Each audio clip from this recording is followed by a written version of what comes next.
As a critic, I have come across many pieces of work that had the potential to be brilliant but were let down by a few slip-ups. The Cart Before the Ponies is kind of the reverse of that. It is life-threateningly tedious to sit through, packed with the worst kind of filler, and has all the makings of a textbook atrocity. Yet at the same time, it has just enough redeeming features to prevent it from clinching that dishonourable title.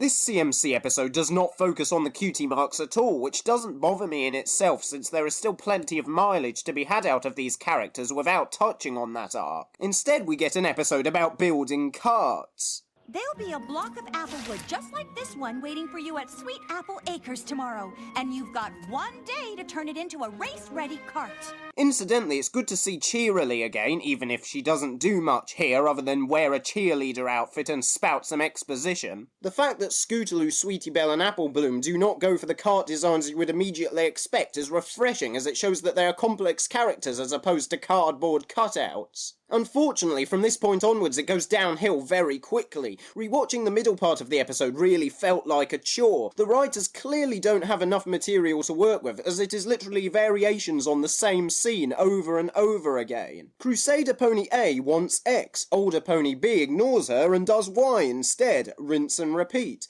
Even A Pony's Tale has a better grasp of narrative progression than this episode, and that's just a third-rate fan project. But having said all that, not every one of the criticisms I've heard against this episode hold up well to scrutiny. Yes, Applejack, Rarity and Rainbow Dash act like idiots in this story, but at least they are idiots with motivations. But I came in second.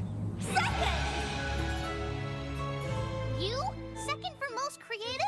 If some of their actions were toned down a little, such as not having them actually try to drive the carts, then it would almost be acceptable. Honestly, I'm not sure why we wanted to race those carts in the first place.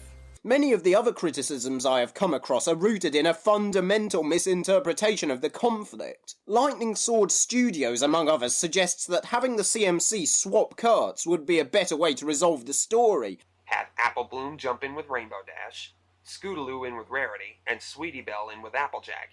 That way the fillies get the types of carts they wanted, and the mares realize what they were doing was wrong beforehand. But you see, the central conflict is not about them getting the carts they desire. It is about Rainbow Dash, Rarity and Applejack taking too much control, and so swapping the carts does not fix the problem. Also, crucially, while the CMC expressed their concerns about the carts numerous times, it is only at the climax of the episode that they confront their sisters about them being too involved in the project. So the lesson about not being afraid to speak up to older ponies does not contradict earlier lines of dialogue. As for the race itself, well, the song is okay, although I question if an episode with this much padding already deserves to have a musical number. Most critics, including Freedom Flash and Miss Anthropony, agree that not showing the result of the race was a good decision. And again, I refer to the above point about how the conflict does not hang on the CMC competing or winning in their selected category. Giving us the result would have drawn unnecessary attention to it, when in terms of the story it is actually unimportant. It is details like this which partially redeem the Cart Before the Ponies. Ultimately, it is still a bad episode, but not infuriatingly bad. If anything, it is just tiresome. Remember, if you have an artwork or topic or anything pony related you'd like to see on this channel, you should send it to me through YouTube or through my Facebook, which is in the description below.